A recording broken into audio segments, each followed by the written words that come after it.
हम आपको ले चलते हैं विजय मिश्रा की तरफ। उनके बेटे विष्णु मिश्रा ने कहा बहुत बड़ी बात, जो कृष्ण मोहन तिवारी ने लगाया है आरोप, विधायक ज्ञानपुर विजय मिश्रा, उनके पत्नी व बेटे विष्णु मिश्रा ने कहा कि हमें विश्वास ही नहीं होता कि जो कृष्ण मोहन तिवारी मुझे गोद में लेकर खिलाते थे और हमें पढ़ाई के समय वो मेरे पास जाते थे, मैं कहाँ रहता था वो किसी को पता नहीं था, केवल वो जानते थे।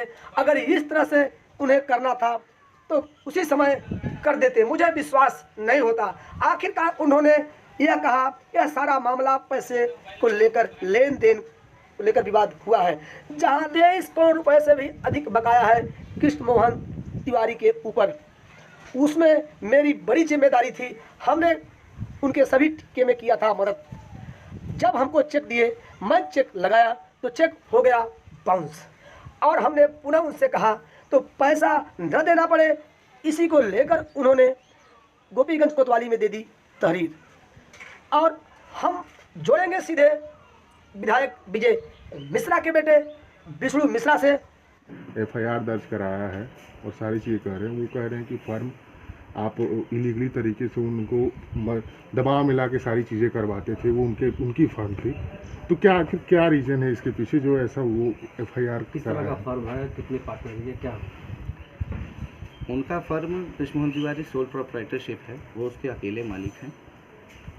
हमने उनके फर्म को, इन्होंने 400 करोड़ की ठेकेदारी करी, जिसमें लगभग जितने की ज़रूरत होगी उतने की सफ़ेद गिट्टी, उतने की काली गिट्टी, उतने का क्या कहते हैं जॉब वर्क और कहिए लेबर, ये सारी चीज़ें उनको सारे ठेके कंप्लीट करने में हमने मदद किया। और तो और वो सारे प्रोजेक्ट में सिक्योरिटी के लिए जो पैसा 5% लगता है, उसको हमने अपना दिल्ली का मकान वो गिरवी रखकर अपने किराए को रेंटल एडवांस लेकर सारे के सारे कागज़ और दस्तावेज हमारे हैं। यदि हम वो फाइनेंस ना करते, इनको वो ठेके उस तरीके से ना मिल सकते। बात इनकी ही नहीं, शायद भदोही क्षेत्र में उस वक्त कोई भी ठेकेदार इतने बड़े के रोड नहीं लेना चाह रहा था, उस तरीके के रेट फ़ायदा नहीं था। ये बात इनकी बेबुनियाद है कि हम इनके फर्म को टेक ओवर करना चाहते हैं। हम पढ़े लिखे, कॉमर्स में हमारे 10वीं क्लास में 99 आए थे। सोल प्रोप्राइटरशिप एक इंसान से शुरू होता है और एक इंसान तक ही ख़त्म हो जाता है। There is no legal way to overtake a sole proprietorship, ठीक है। तो अब उसमें आती है बात कि भाई जो इन्होंने और ज़बरदस्ती और बातें कही हैं, हमारा इनसे ये सवाल है, इन्होंने कहा कि हमारा विभिन्न जगह रजिस्ट्रेशन हुआ और एक सेकंड को मान भी ले कि हमने टेक ओवर कर दिया है या कर रहे हैं हम। आपने किसी भी विभाग को कोई भी चिट्ठी बोली, किसी भी जेई, किसी भी एक्सीएन, किसी को भी कोई शिकायत पत्र नहीं दी, क्योंकि भुगतान तो वहीं से आना था।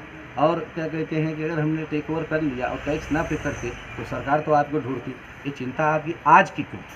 आज जब 32 करोड़ रुपया आपको हमारे कंपनियों का देना है, आज ये चिंता कैसे करें? 19 साल तक ये चिंता क्यों नहीं थी? तो इतने विभाग में गए और ये ठेकेदार हैं, इनको हम ही नहीं पूरा मतलब प्रदेश जानता है कि कृष्ण मोहन ठेकेदार छात्र शक्ति के साथ कार्य शुरू किए थे।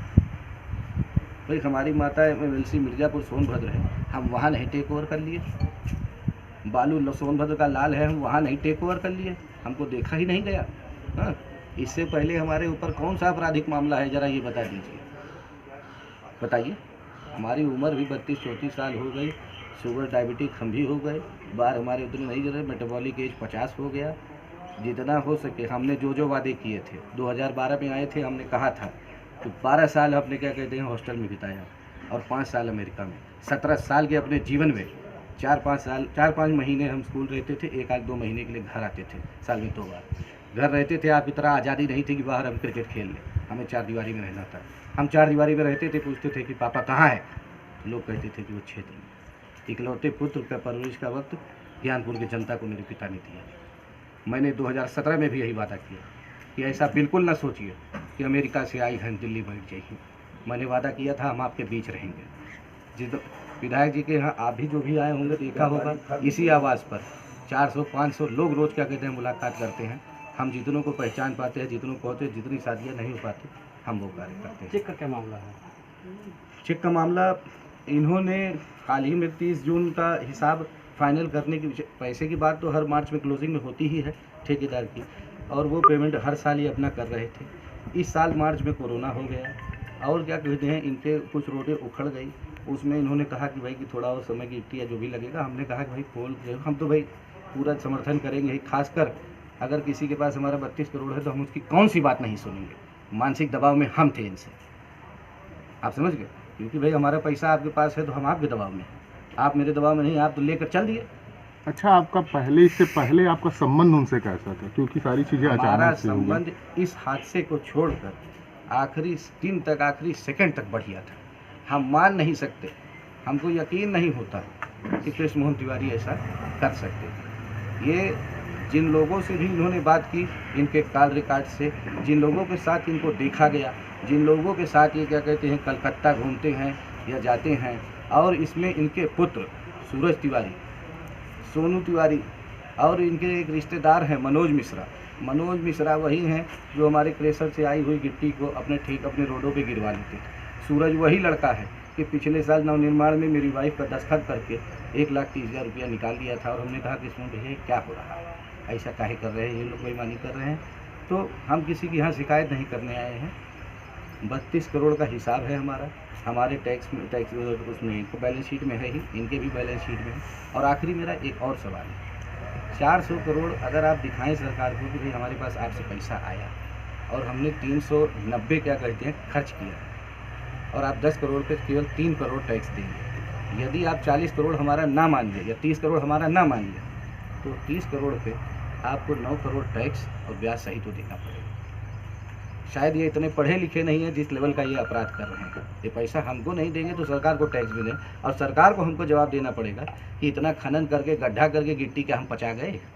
ये कितने करोड़ के चेक इनके अभी तक बाउंस हो चुके हैं जो आपने बैंक में? हमने 3 बैंक में लगाए हैं और उनके वैल्यू 27 करोड़ है। 2 और हमने लगाया था, वो हमारे HDFC बैंक में लगा। तो जैसे कि अभी आज छुट्टी हो, इनका स्टेट बैंक का चेक था, वो 3 दिन में उसका भी रिजल्ट आ जाएगा। हमें कोई ज़्यादा उम्मीद है नहीं, वो भी बाउंस होंगे ही होंगे। कुल मिला के अभी तक, हाँ कुल मिला के अभी तक 27 करोड़ रुपए का चेक बाउंस हुआ है केवल। बिल्कुल सही, 27 करोड़ का चेक बाउंस हुआ है। चेक बाउंस होने के बाद 15 दिन के अंदर नोटिस दी जाती है। उसके बाद अगर ये नहीं मानते हैं, नहीं उसको कोई ऐसा देने का कोई स्कीम निकालते हैं, हमारे पास सेक्शन 138 नेगोशिएबल इंस्ट्रूमेंट्स का और ऑर्डर अंडर 37। देश में अगर ऐसे ही लोग बेईमानी करने लगे, देनदारी न देने लगे, तो अर्थव्यवस्था बहुत जल्दी रुक जाएगी। हमको यहाँ कानून में, कोर्ट कचहरी में पूर्ण विश्वास है।